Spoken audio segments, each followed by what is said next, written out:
Celebrating more than 20 years in the field of video communications, Jeremiah Films continues to lead the way as an effective creator of hard-hitting, life-changing motion pictures. Through its high standards of excellence, Jeremiah Films has impacted the world with its production and distribution of intelligent, innovative, and thought-provoking films, videos, books, and music. The founder and president of Jeremiah Films is award-winning motion picture producer Patrick Matrisciana, whose work has been praised by a number of well-known leaders from around the world. So I would say to Pat Matrisciana, you did the country a great service in producing those tapes. As a result, Mr. Matrisciana has become a much sought-after radio and television talk show guest. His wife, Jeremiah Films co-founder and creative director Caryl Matrisciana, is an internationally recognized cult expert, a best-selling author and researcher who has co-produced many of the organization's most successful titles. With its comprehensive examination of important contemporary and social issues, Jeremiah Films has not shied away from tackling tough subject matter head-on. Its cutting-edge, biblically based exploration of diverse topical themes has been praised by those concerned about their families and the direction of their country. Inspired by these expertly crafted and sometimes controversial videos, many individuals and grassroots organizations have forged a plan of action, resulting in a number of positive changes within their communities.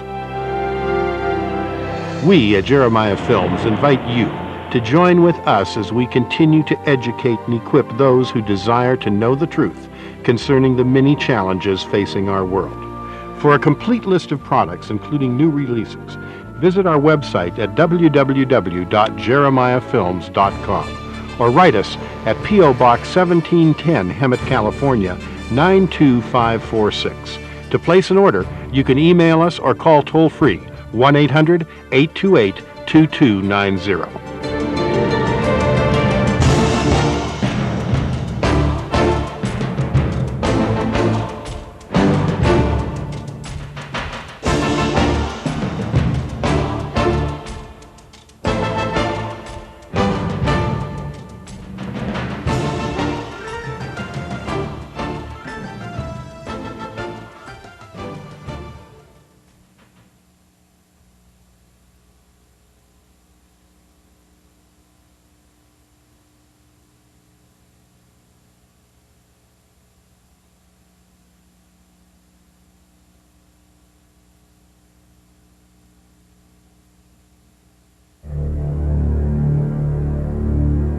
O guardians of the watchtower of the east, I, Ishtar, high priestess and witch, do summon and stir thee. I command thy presence at this our meeting, to guard over our circle and to witness our rites. Witchcraft is the fastest growing offshoot of paganism and neo-paganism today. Hundreds of thousands of children and teenagers are joining its ranks according to reports from an ever-increasing number of pagan websites. The Pagan Federation of England claims their mailbags swell by the thousands from charmed teenagers every time a particularly exciting episode of Buffy the Vampire Slayer airs on TV, or an enticing article on witchcraft appears in a popular teen magazine. Witchcraft, or Wicca as it is known, believes in revering the Mother Goddess, the global environment, feminist practices, and nature. The holy read or rule, do what you want as long as it harms no one, is Wicca's most appealing draw, encouraging its adherents to indulge in self-gratification and self-centeredness, while allowing morals to shift at will.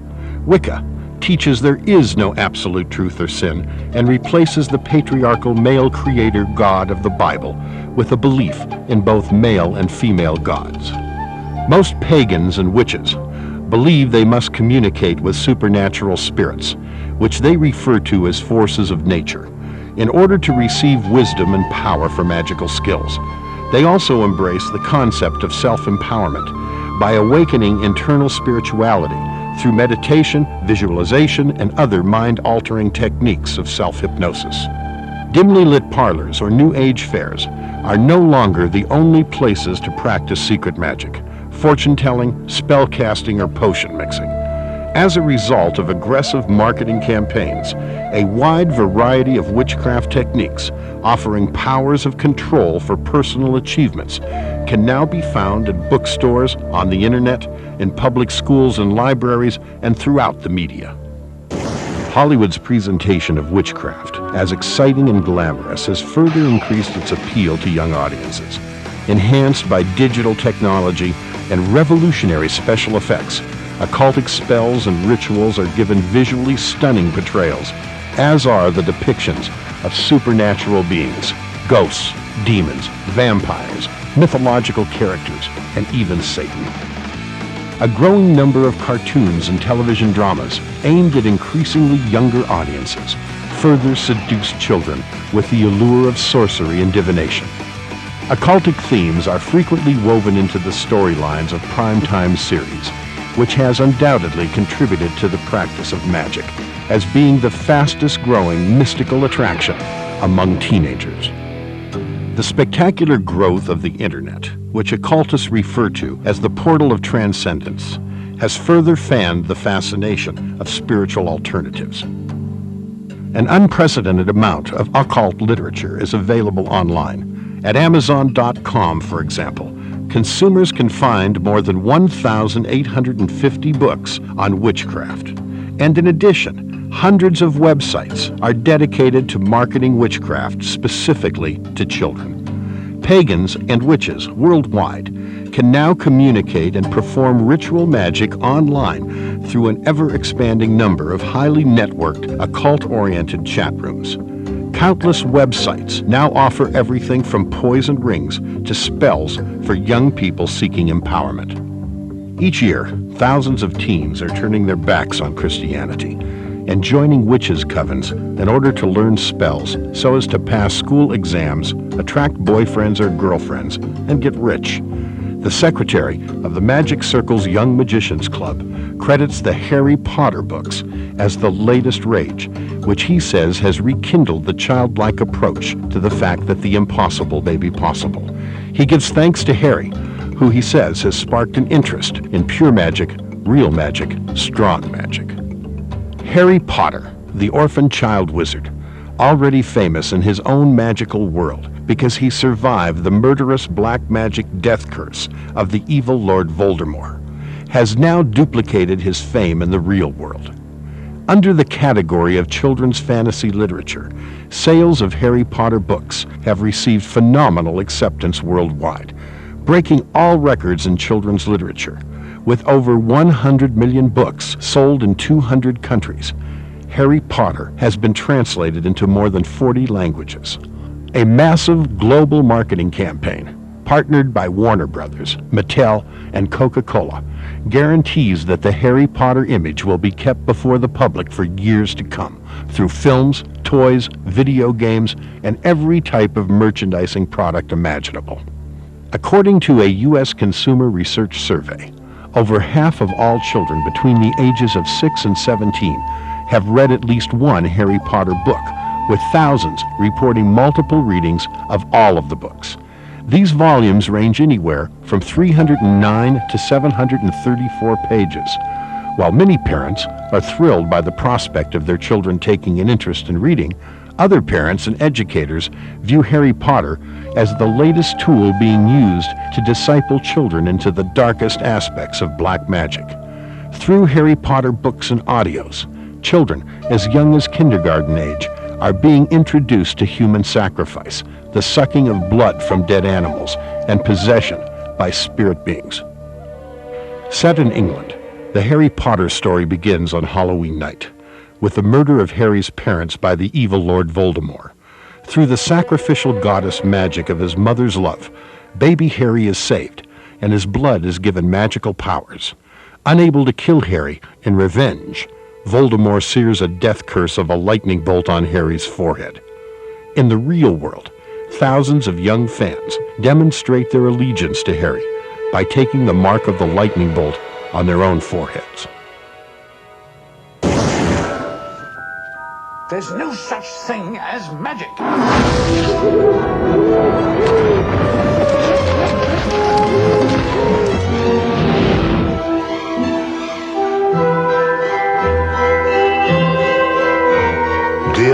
Mr. Potter. You have been accepted to Hogwarts School of Witchcraft and Wizardry. Harry is magically selected to attend the 1,000-year-old Hogwarts School of Witchcraft and Wizardry. Both Voldemort and Harry's parents attended the prestigious boarding school before him. All of Hogwarts' teachers are practicing occultists and instruct their students in the proper use of magic tools, spells, and rituals. Headmaster Albus Dumbledore owns a phoenix, the powerful mythological bird, the symbol of resurrection. The magical wands of both Harry and Voldemort share the same power, which is a tail feather from Dumbledore's phoenix.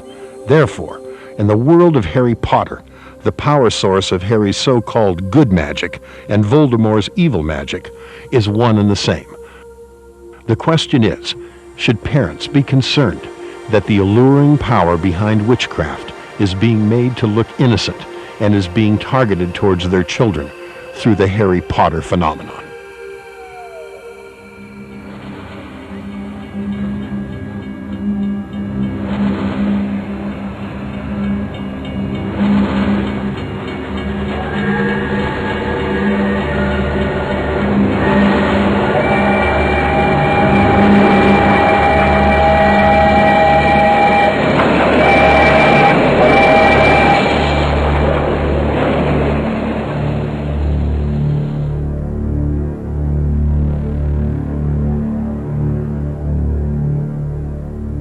I read the first one 8 times, the second one 3 times, and the third one 4 times. So does the hubbub over Harry Potter seem outlandish, or do parents have a real argument here? Well, joining us now from Columbia, South Carolina is Steve Mounts.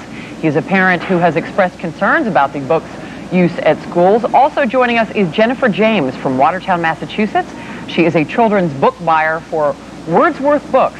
All right, Mr. Mounts, let me start with you. These are #1 books on the bestsellers list, winner of the National Book Award in the UK. Kids love them. So what do you find particularly objectionable about these books? The thing that we found, my wife and I found objectionable, was it was being read aloud to our son in his class. And there were things that we believe had a religious connotation to them: witchcraft, Wicca, which the Supreme Court has now said is a religion. The IRS has given it religious status. The military's got Wicca chaplains. And we just wanted an opportunity to find out, is this religion being taught in our son's class? Now, you went before the South Carolina Board of Education earlier this week. What are you asking the board to do? We asked them to review the book for religious content, for violence. In this post-Columbine era that we're living in, we felt like with kids living out their fantasies, this book may have potential for that. Jennifer James, let me go to you now. What do you like about the Harry Potter books? What value do they have, do you think? I think they're some of the greatest books written for children. They're full of adventure and fantasy, and every kid loves them. All right, well, let's take a look at a couple of passages from the book here. This is from Book 1. See what I have become, the face said, mere shadow and vapor. I have form only when I can share another's body. But there have always been those willing to let me into their hearts and minds. Unicorn blood has strengthened me these past weeks. Yikes, unicorn blood? Jennifer, you hear that and you think, well, maybe Mr. Mounts has a point here. I think it's just fantasy. It's a book. It's not reality, and I think children can make the difference. They can draw the line. Well, Steve, that's a good point. Don't you think that 4th and 5th graders are smart enough to be able to distinguish? Don't you think your son knows the difference between fantasy and reality? He'd probably have a hard time finding a unicorn in South Carolina, but most of the time when we have police reports of the occult or witchcraft, it always involves an animal sacrifice. So if they can't find a unicorn, they're perfectly willing to take a dog, a cat, a goat, or anything else they can get their hands on. Well, Steve, the author says these are moral books, and I want to play some sound from when she was on the Today Show yesterday, if we can roll that. Do we have that? I made a very conscious decision right at the beginning that I was writing about someone evil, and I wasn't going to tell a lie. I wasn't going to pretend that an evil person is a cardboard cutout and no one really gets hurt. Okay, if you're writing about evil, I think you genuinely have a responsibility to show what that means. And That's why I'm writing them the way I'm writing them. I think they're quite, well, actually, I think they're very moral books. Steve Mounts, there seems to be some merit in what she just said. How can you argue with that? I think the merit in what she said was they are evil books. I think parents can make a decision on whether they want their children to read these books. She was, by the way, responding to a quote that my wife had given before the school board about the books being violent, and I applaud her for saying they were violent. So apparently there's no disagreement on that. Jennifer James, you are a children's book buyer at the bookstore. Are you finding this to be a real phenomenon at your store, these books? Yes, we've never seen anything like it. It's unbelievable, and we're all very happy. Right. Well, what makes you happiest about it? Is it the sales, or is it the fact that kids are really loving to read now? The children run into the store, want to buy the book, and sit down and start reading it before they leave the store. Mm.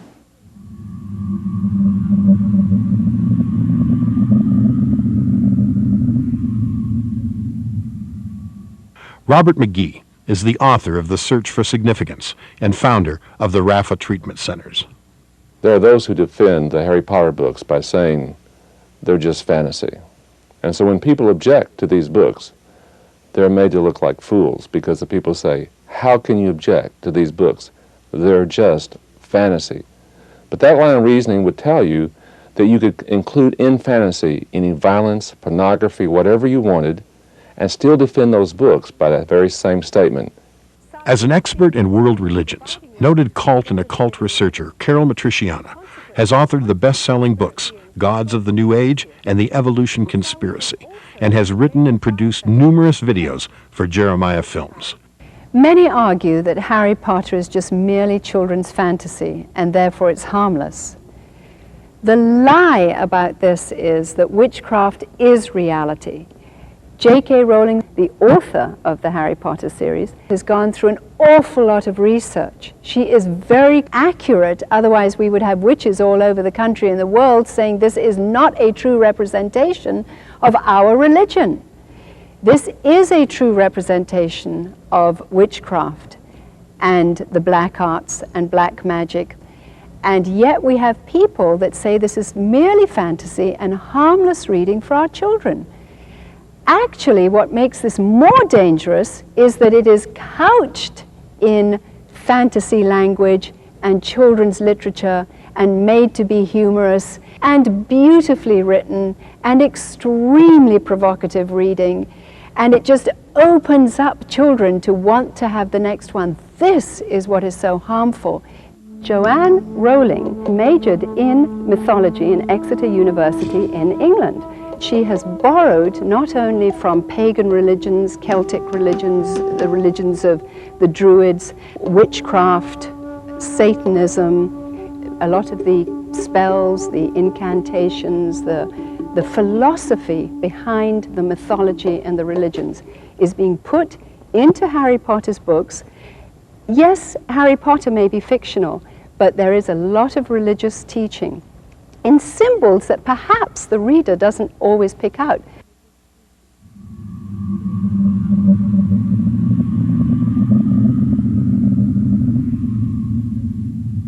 The actual word Potter, if you ask a pagan, a witch, any knowledgeable expert in the occult or hidden arts, the potter is the female goddess, the goddess of Babylon, who is considered the potter who created human beings from clay, and they believe that the patriarchal God of Christianity, the God of Israel, copied that in a very poor imitation because he cannot give birth. Now listen to how important that is to understand. The feminine-oriented cult of witchcraft sees the woman and her process of birth as fundamental in the new life, the transformation, the alchemy, the changing of the inner man to higher consciousness, which is what Harry Potter is all about. In fact, that's what the first book is called, The Sorcerer's Stone, the alchemy of being transformed and changed through the inner man to become a new creature, which is again an upside-down reversal of what a Christian believes, that when they come into understanding a relationship, a personal relationship with Christ, they are transformed and take on the mind of Christ.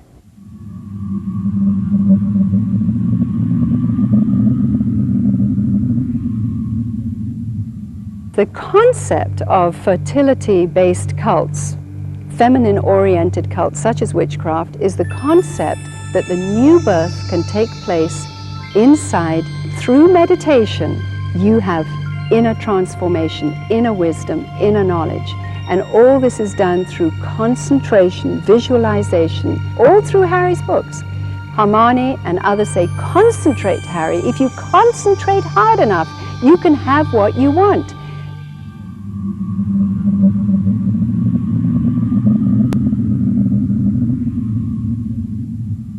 One of the arguments is that Harry Potter's series does not actually teach witchcraft, that it is not teaching the concepts of Mother Goddess and her consort, the Horned God, which is essential to the fertility cults or the fertility-oriented witchcraft religion. And yes, there are the concepts of Mother Goddess being taught, because Harry's mother gave her life for Harry. The sacrificial death that she gave through love is a symbolism of goddess worship. It's an inversion, if you will, of God the Father, whose Son gave his life in love for his people.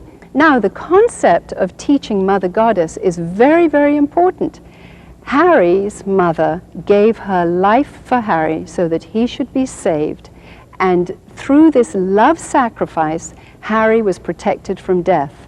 Now, this concept is brought up several times. In fact, it is so important in witchcraft and pagan thinking that Voldemort, Harry's arch enemy, takes a vial of blood from Harry in book number 4 in order to have the blood run through his own veins in order that he can be resurrected and have a body.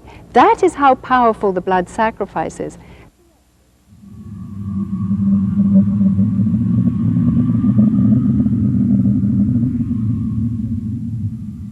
Another scary aspect of black magic is shape-changing.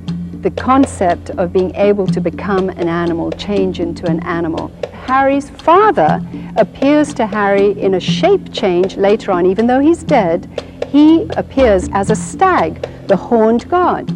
So here we have the concept that shape-changing is very normal. It is horrible. And the Bible clearly says that we are made as human beings when God created us, and we cannot become something else. You might perceive you're becoming something else, but it's supernatural deception.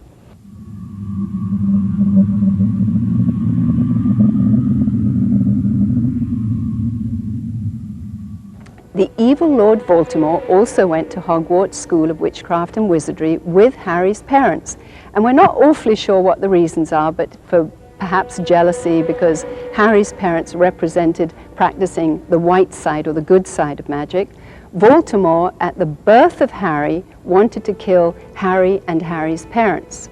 But somehow in this horrible battle, some of Voldemort's powers came to Harry, and Harry got a death curse, a bolt of lightning, on his forehead as a mark of the curse from Voldemort.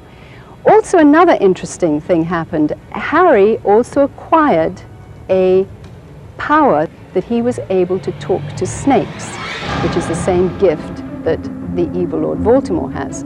There is a connection with the talking snakes. Voldemort always represented as a snake, and by the way, both of them, Harry and Voldemort, share the power of the phoenix tail in their wand, and the phoenix, again, is a symbol of resurrection.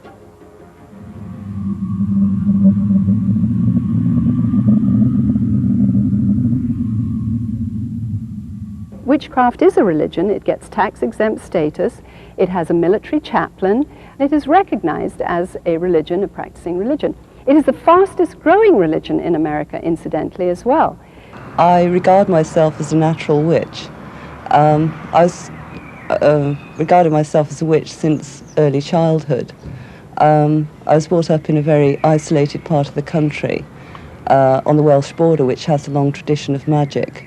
and Welsh sorcerers. Since I have been practicing the craft, there has been a great revival. There are probably now as many people practicing witchcraft as there are Christians. It's almost as if there's a kind of grassroots feeling back towards paganism. We live in a kind of post-Christian era almost, and that people are moving towards a kind of neo-paganism, I suppose. Witchcraft is the religion of the countryside. It's the religion of very old forms of knowledge. And paganism is a religion which is a very old form of knowledge too. But paganism covers more than witchcraft covers. Witchcraft is, if you like, a division of paganism. Well, witchcraft is basically a nature religion. We worship the gods of the woods and the fields. Those who practice witchcraft choose to believe there is no Satan and therefore no evil spirits. Yet they report experiencing spiritual powers from which they receive their power. Refusing to label these powers evil, they choose to believe their origin is either from nature or natural from within, but neutral. When I was a child, I was very aware of nature spirits, those which are called diva or local gods. We learn as practicing witches to tap into forces of nature and to actually, if you like, send out a spell or an invocation in a very powerful way. The primary offer of witchcraft is power, a very seductive power. One day, a young 18-year-old girl came to see me. Her life was almost ruined by her preoccupation with witchcraft, but she would not give that power up because it was the only power in her life that she could count on. Another young man came to see me and said, I know how powerful these forces are, and I look at the lives of Christians, and I think my power is more powerful than what they're experiencing. One of the most disturbing things about the Harry Potter books is it teaches children that witchcraft is for children.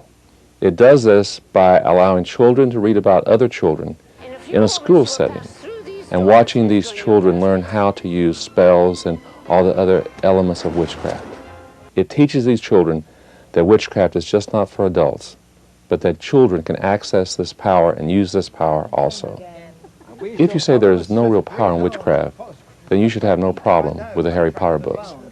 But there are two problems with your line of reasoning. First of all, you're denying the experience of hundreds of thousands of people who have practiced witchcraft through the ages. Plus, you're saying that God's warning in the Bible about divination, sorcery, and all the elements of witchcraft is actually worthless. In Deuteronomy chapter 18, it states, There shall not be found among you any one that maketh his son or his daughter to pass through the fire, or that useth divination, or an observer of times, or an enchanter, or a witch, or a charmer, or a consulter with familiar spirits, or a wizard, or a necromancer.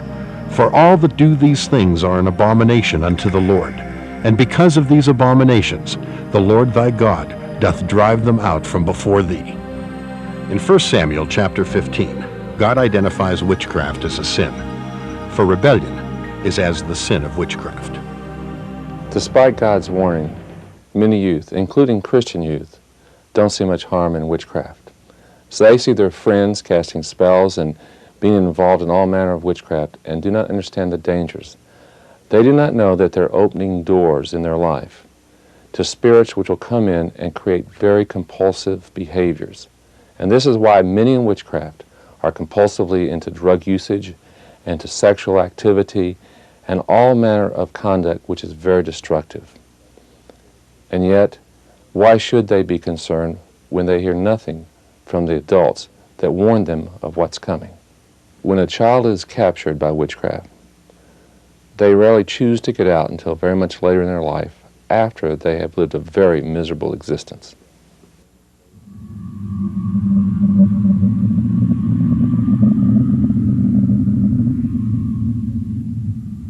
The giant introduces Harry to the paraphernalia of witchcraft that Harry is going to now use in his boarding school, Hogwarts. And this is done in Diagnon Alley, which is a sort of spiritual occult supermarket, flea market, if you will, a street filled with shops of cauldrons, owls, robes, wands, all the paraphernalia that is used today by witches in their rituals and ceremonies and spells today. So the reader is vicariously introduced to the tools of the trade that form the basis of the religion of witchcraft.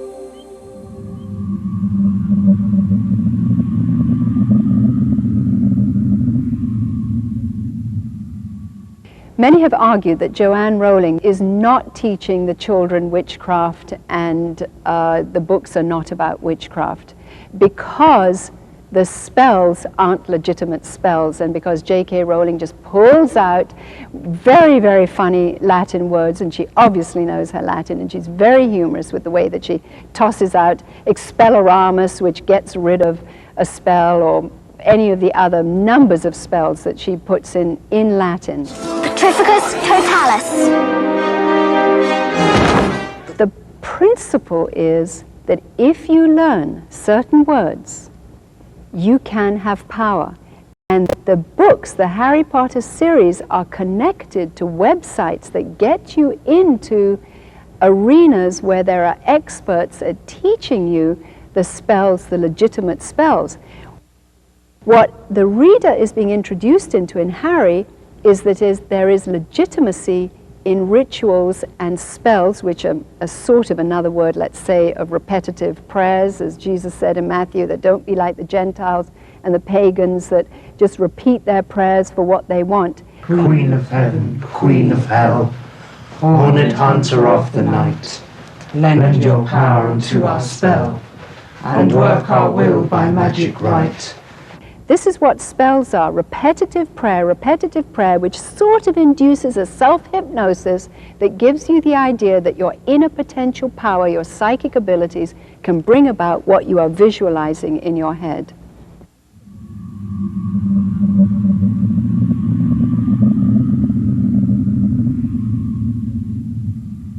While love spells probably isn't the focus of Harry's books right at the moment, because he's 11, 12, 13. In book 4 there is a sort of beginning of a relationship that Harry is involved in, a sort of affectionate opposite sex thing. But love spells are very, very, very important in witchcraft. In fact, because it is a fertility cult, the concept, the focus in on sex and cosmic union for power is one of the important aspects of witchcraft. So it is no wonder that many, many teenagers are being lured into witchcraft through, in a sense, the magic of love. They want the boy they want, or they want the girl they want, and so they get involved in spells. And the websites are also pushing the fact of teaching children love spells. As above, so below. Then, of course, Hollywood glamorizes the whole concept, and through this film, The Craft, you can see that here where the girl wants to have her boy, she gets involved in this ceremony, very powerful ceremony, calling down the love spirits, and, of course, she gets the boy she wants, and he doesn't know what is happening and why he is being seduced, in a sense, through his spirit, how this happened, but there it is, again, showing that spells work. I drink of my sisters, and I ask to love myself more and to allow myself to be loved more by others, especially Chris Hooker. I know it's pathetic. Definitely pathetic. Well, it's just that, you know, I can't stop thinking about you, and I don't know why, but I think I love you. And I've never loved anyone before except, well, maybe my mom and well, this little puppy that I had when I was little. I think you should go home, Chris. No, Sarah, wait, please, Sarah, please. Look, I don't know what's happening to me. I can't eat. I can't sleep. Can I help you? No, nobody can help me.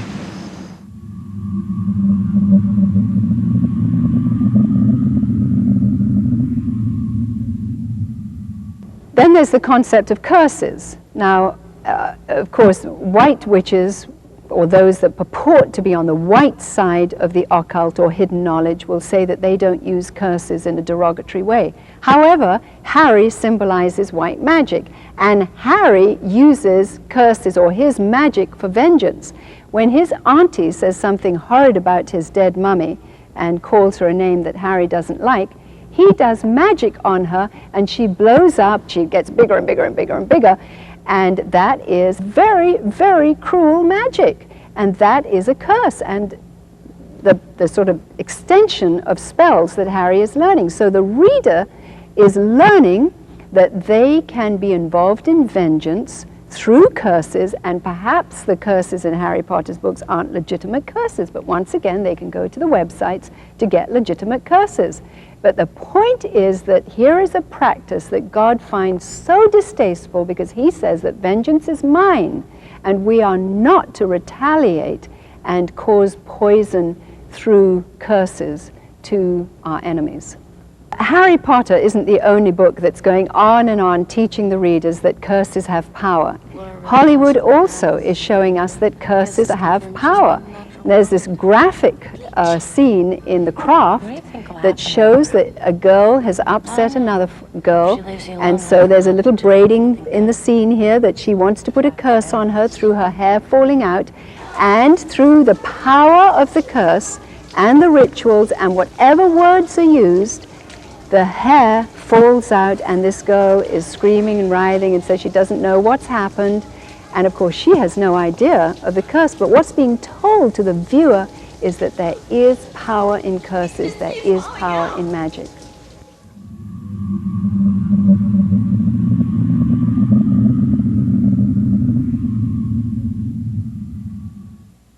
Many parents don't recognize the danger of witchcraft because they look at their experience and they didn't experience that when they were growing up. They relegate witchcraft to Africa or some foreign country. They don't know how pervasive it is today in the youth culture. I know a 9-year-old girl in a Christian school who said, "I love Harry Potter. I've always wanted to be a witch. I want to have the same power he has." The daughter of a pastor wakes up at night dreaming of being able to use the same powers as Harry. She's grown up in the church. She even witnesses to people who are in Wicca, but does not recognize what she's dreaming about is to actually use demonic power. I had a young youth pastor tell me recently about a girl who came to be part of his youth group, but she was also part of Wicca. She began recruiting children out of his youth group. He wasn't aware that those in Wicca take great joy out of seducing Christian children into Wicca. But Christian children are usually easy prey, for they don't understand witchcraft or what to look out for. Why has God warned us of witchcraft? He knows the dangers. He knows the spirits behind witchcraft. He knows they're out to kill, destroy, and rob people of their life. He knows that those who use the power of witchcraft have opened themselves up to these powers to come into them and to control them. And when they open themselves up to these spirits, they find themselves doing obsessive compulsive things such as drugs and sex and alcohol and many other destructive and violent activities. It's interesting that on the one hand they sought this power to have control, and in the end they've lost control of themselves.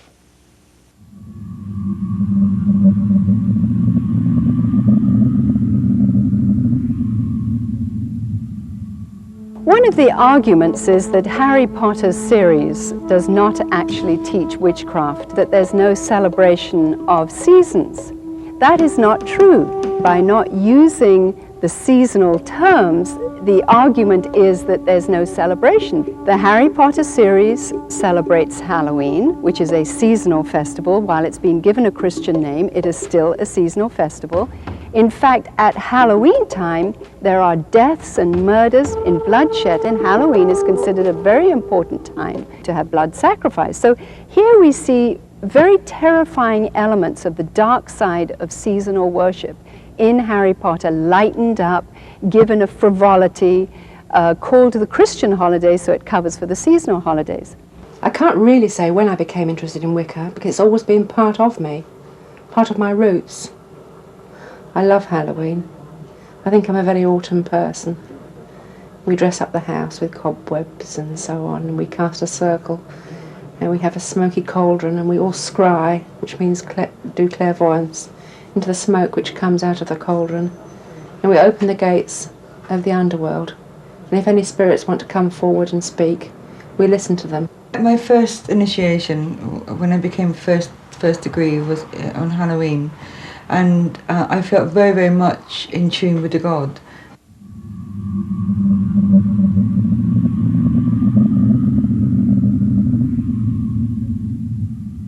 Foundational to the philosophy of witchcraft is reincarnation. And it is very, very important to understand this, because this is the concept of there not being the finality of death, that the soul, the spirit, comes back into a new body after it dies. And throughout Harry Potter's books, ghosts are called for, there are supernatural spirits that come back, there are paintings where people come out of the paintings along the corridors of Hogwarts.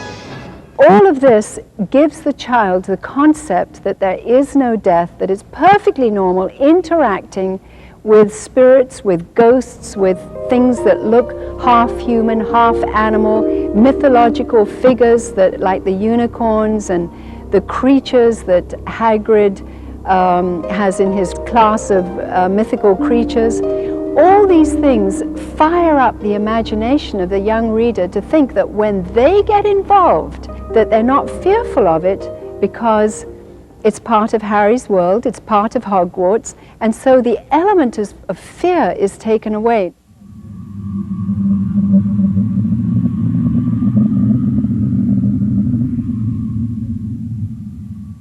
Those who say that Harry Potter's books do not teach witchcraft don't understand that one of the essentials of witchcraft is that there is no good or evil. There is no right or wrong. It is as you perceive it. So there's a sort of relativism that in your situation, if you do one thing, or in my situation, if I do a different thing, we're both doing the right thing, even if it's wrong. There are no absolutes. It's based on the concept of evolution, that everything is developing.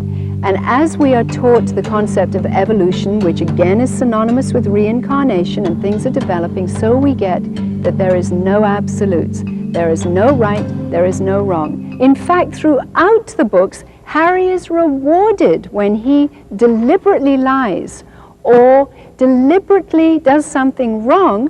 Instead of the teachers expelling him, which Harry thinks he's going to be expelled for something he did wrong, he is rewarded. So when he goes onto a broomstick, when his teacher tells him not to go onto the broomstick, and he does in defiance, he is rewarded for disobedience by being put onto the Quidditch team. It doesn't matter what this little boy does that's wrong, he's rewarded for it. In fact, Hermione wants so much to be the friend of Ron and Harry. Well, Hermione is a goody-goody two-shoes, and throughout the earlier parts of the books, she is considered by Ron and Harry to be somebody that they don't want to be with. However, she lies to protect them. And this lie changes them, and the reward is that she becomes one of the trio and the team. So this kind of shifting situational ethics, non-absolutism, relativism is so contrary to the biblical concept of God as a God of truth, a God of right, a God of justice. And here is the bottom line of witchcraft being taught through the Harry Potter books, and it is part of a religious philosophy.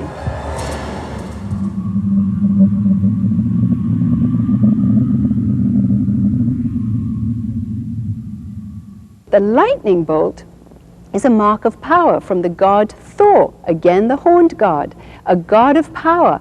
And this lightning bolt was considered so important in occult mythology that Hitler used it on his uniforms, on the collar of his uniform, and it is half of the swastika, which is the other lightning bolt that goes across.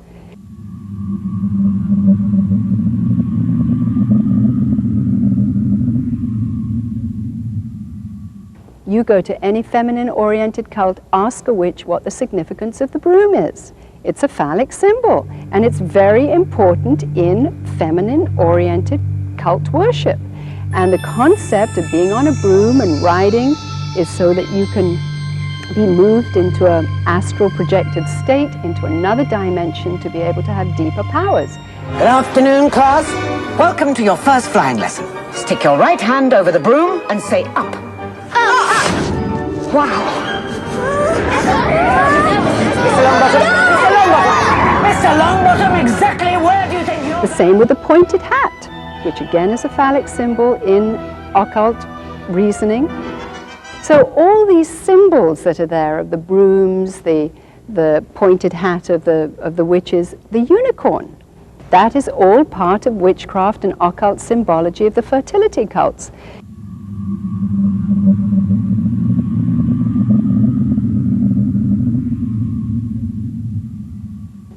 Divination is the concept of being able to divine or see into the future. Fortune telling, palm reading, tea leaf reading in teacups, crystal ball gazing. All these things are taught through the teachers, the witches and wizards in Hogwarts School of Witchcraft and Wizardry, who are all accomplished occultists.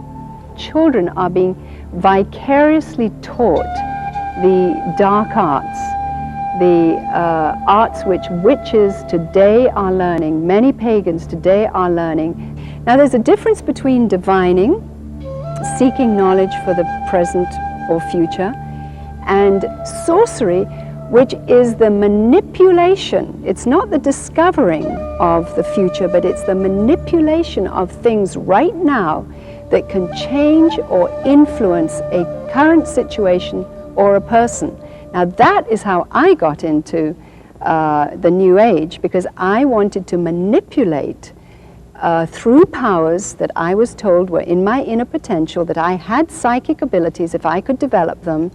And this is what every reader is being told in Hogwarts School that Harry has and every student there has. They have psychic powers that they are learning to develop through the classes that they go to. And by the way, you can really see the difference in development in Harry when he's 11 years old in book 1 to getting to book 2 when he's 12, 13, and by 14 he is extremely competent. And as Harry is learning, and as the teacher explaining, so is the little reader of 4 to 6, and they're not reading, by the way, there are cassettes that Scholastic puts out, series of cassettes that children can hear these stories.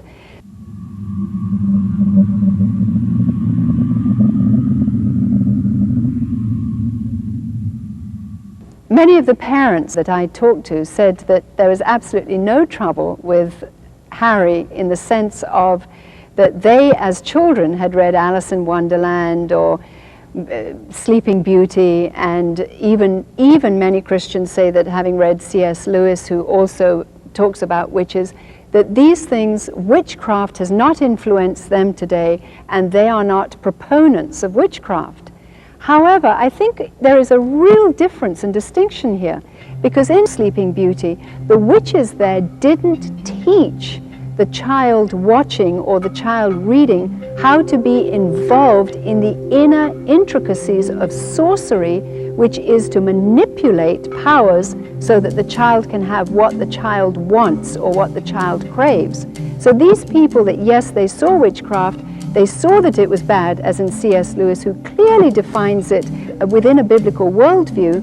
We knew they were evil, and we were not, in a sense, infatuated or fascinated by their philosophy.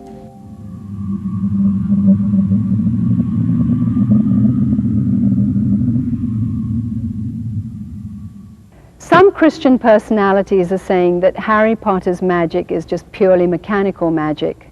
Now, I don't understand purely mechanical magic, because I don't know where in the Bible God differentiates between sorcery, that is, that manipulating what you want, and it being mechanical. Maybe adults can redefine mechanical magic to somehow justify the reading of these books, but Tell me, a little reader, a young reader who is reading Harry Potter, that is becoming more and more fascinated with the powers of spells and curses and rituals and herbs and crystal reading and all the things that are going on and being taught at Hogwarts. How is that child to differentiate between real magic and mechanical magic, real spells and mechanical spells? I mean, a child doesn't care. The child just wants the power to be able to do what the child is doing. And Harry doesn't care whether it's mechanical. It works for Harry. He puts his wand out and gives the spell and it works. It accomplishes what Harry is trying to accomplish. And that's the point. The children are seeing that their hero is getting what he wants with words, with prayers, with rituals. Therefore, he can do it.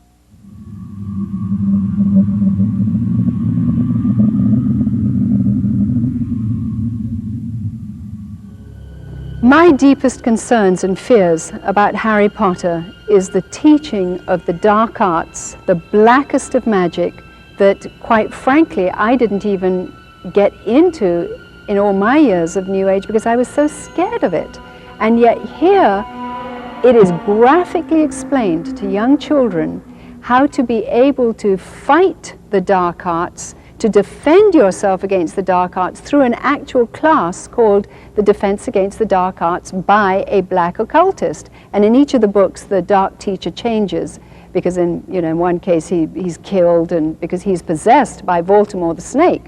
So that just to let you know, if you're possessed by a snake and the snake leaves you, you are dead meat. And that is the blackest side of occultism there is. And that is the teacher that is teaching Defense Against the Dark Arts. So here are the children and the readers, Harry Potter and all his teammates in the schools, and the children that are reading the Harry Potter books, being introduced to the darkest and black arts that even disciples of witchcraft would be fearful of getting involved in.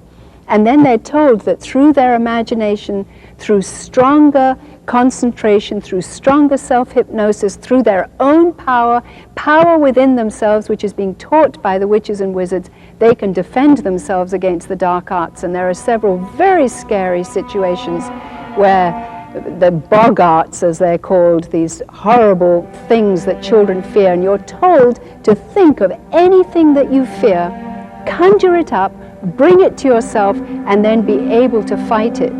This is a very, very scary thing to teach children.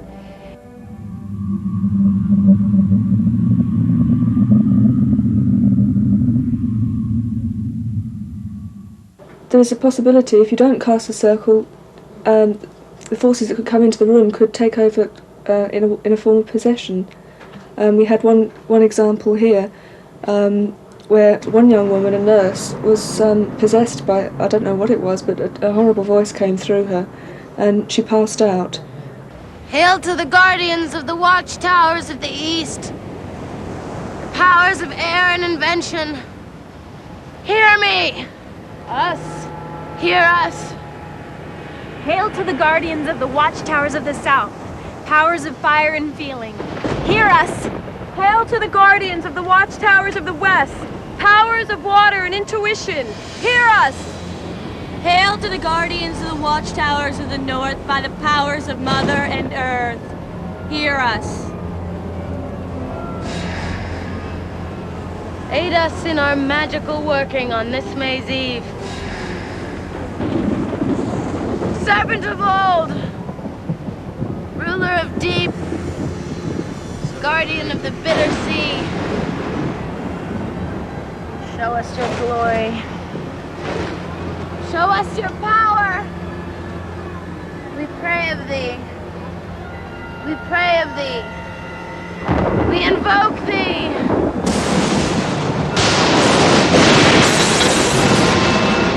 Oh, Sacred One, hear our calls. Hear our prayers. Ancient Wise One, teach us thy ways. We summon and stir thee. Lend us your power. Show us your glory. We invoke thee. We invoke thee. We invoke thee.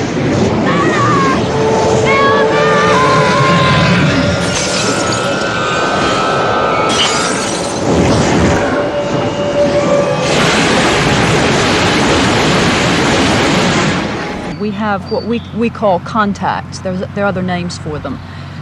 They are beings, that's the easy thing to call them, which can be people who have lived on the earth, or they can be God forms. They become almost as real as the people standing next to you.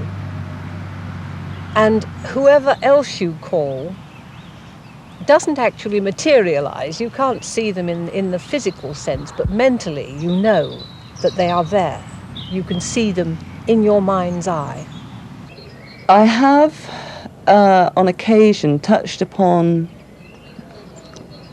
I suppose you could call them spirit guides. People describe them in different way. I am aware of a hierarchy of spiritual advisors who live on another plane of consciousness that you can approach, that will acknowledge you and advise you and assist you. I can feel him running through my veins. He's still in me. And we know that there's such a thing as possession because Voldemort possesses the Defense Against the Arts teacher in the book where he's sucking the unicorn. We know that he possesses the little 11-year-old girl through her writings in a journal where her feelings, her emotions, her thoughts that she is writing in the diary of the young Voldemort is giving him power to rise up. And he possesses this girl, and he mocks and laughs at Harry later on in the book when he says she didn't even know that she was killing on Halloween when she had blood all over, and she'd write in the diary, I don't know what came into me. I think I'm going mad because I'm doing things that I have no control over. So here she was, a little 11-year-old girl in Harry Potter's book, possessed by Voldemort's spirit, murdering on Halloween. And there's nothing wrong with Harry Potter.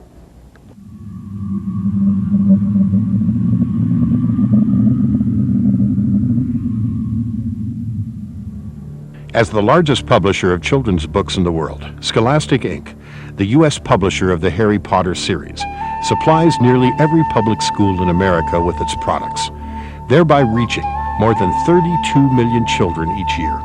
In the last 2 decades, Scholastic has been producing more and more materials featuring witchcraft, graphic horror, supernaturalism, and spiritism. Scholastic eagerly secured the publishing rights to Harry Potter, which far surpassed the popularity of its predecessor, the occultic theme shock fiction book and video series, Goosebumps. As a supplier of teaching materials to American schools for over 80 years, Scholastic used its unrivaled position in the educational system to flood classrooms and libraries with Harry Potter books, recommending that teachers read them aloud in class. Scholastic's 35 school-based magazines, published for grades K through 12, tirelessly markets the Potter books to students while its award-winning website helps integrate Harry Potter materials into classroom activities. Scholastic pride themselves in supporting educators by networking resources through their revolutionary online curriculum systems. While the reading of Bible-based material is banned in American schools, the religion of witchcraft, repackaged through Harry Potter, is given honorable status and a strategic position. So here we have this religion introduced into the public school system through the Harry Potter books, through Scholastic Inc., the publishers, who supplies this literature to schools. And by the way, there are lots of teaching guides. For instance, there's Elizabeth Schaefer has written a Beecham's Handbook on how to understand Harry, and goes into the symbolism of Harry, the mythology of Harry, which is all based on real mythology. And in Elizabeth Schaefer's book, she encourages the student to go to actual Wiccan, the websites of the Celts, Druids, pagans, witches, the witch voice. These websites are being given credibility through the public school system.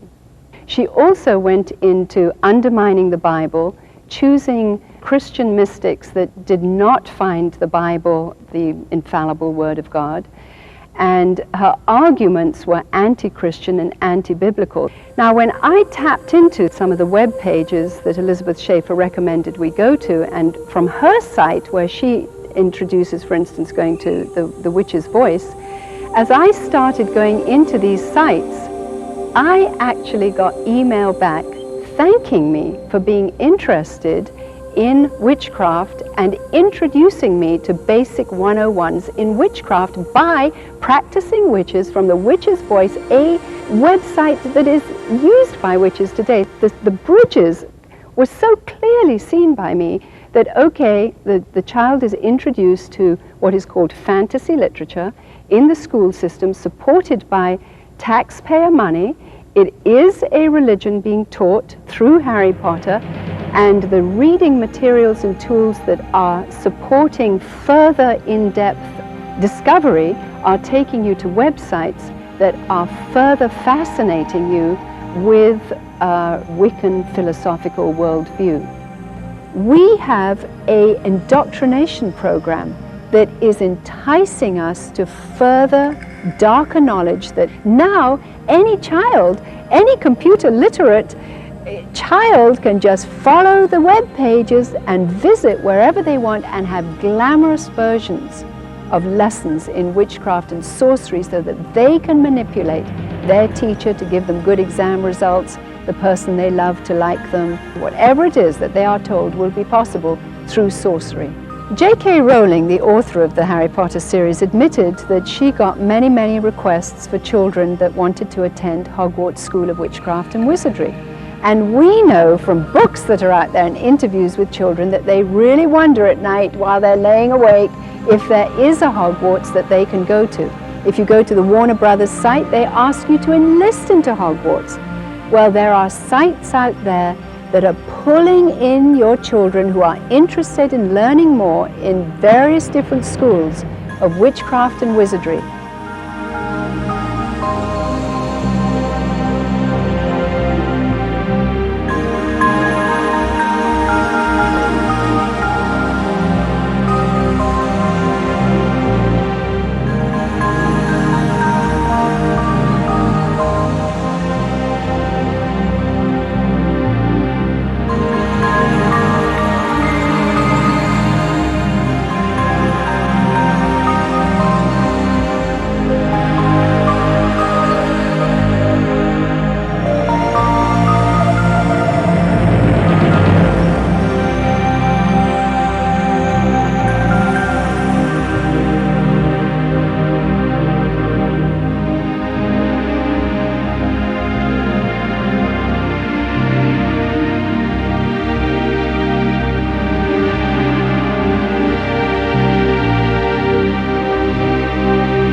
I want you to obtain this video and share it with your friends, your grandchildren, your children.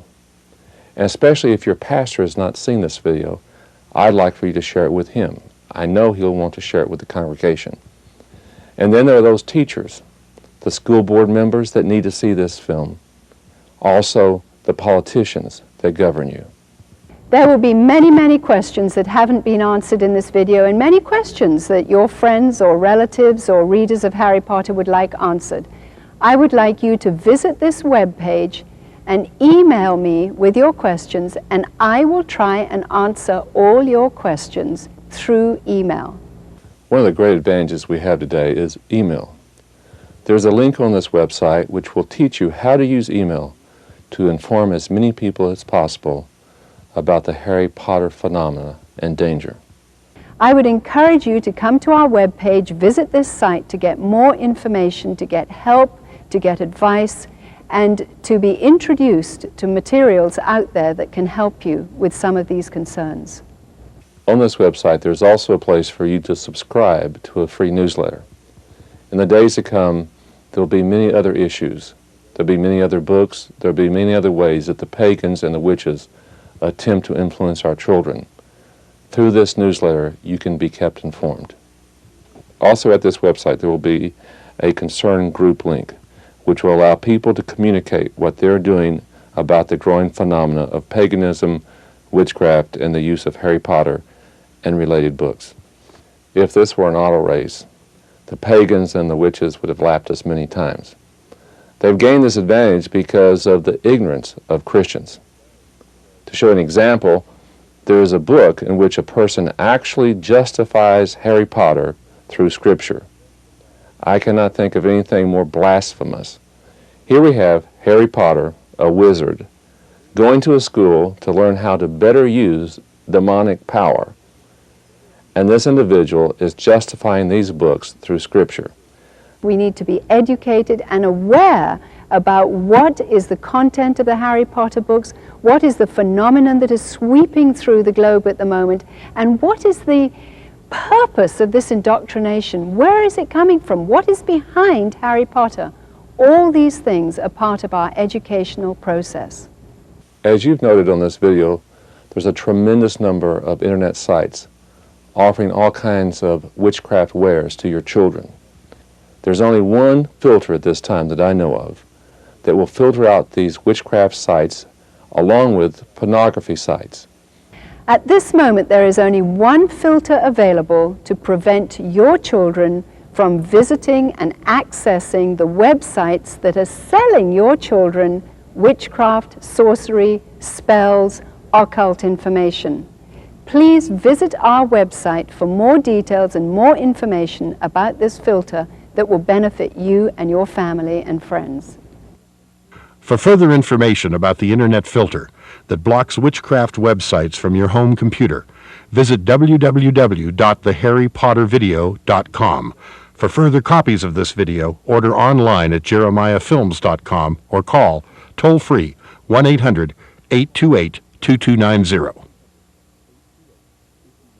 Hi, this is John Ankerberg. If you're watching this video at your church, first of all, you need to thank your pastor or senior minister for providing this for you. It took a lot of courage for him to go against the grain and take this stand. But now you need to be educated. People are going to have questions, and how will you answer them? At the website you see on your screen, there's information provided to help you answer these questions. There are many types of information that you can have at this website, but first of all, you have to educate yourself. Second, you need to educate those around you. Consider ordering an extra video that you've just seen and begin to share it with your friends and family, with teachers and with your school board. Finally, if your pastor has not seen this video, why not give it to him and ask him to look at it? Possibly he'd want to show it to the entire church and warn them about the dangers involved in witchcraft as it's being introduced to our children through these Harry Potter books and movies. Those in paganism and witchcraft believe that Christians are actually too ignorant or too lazy to protect their children. And over the next few months, we're going to find out whether they're really correct or not. I pray that God will help us in this effort and lead you personally in what you should do.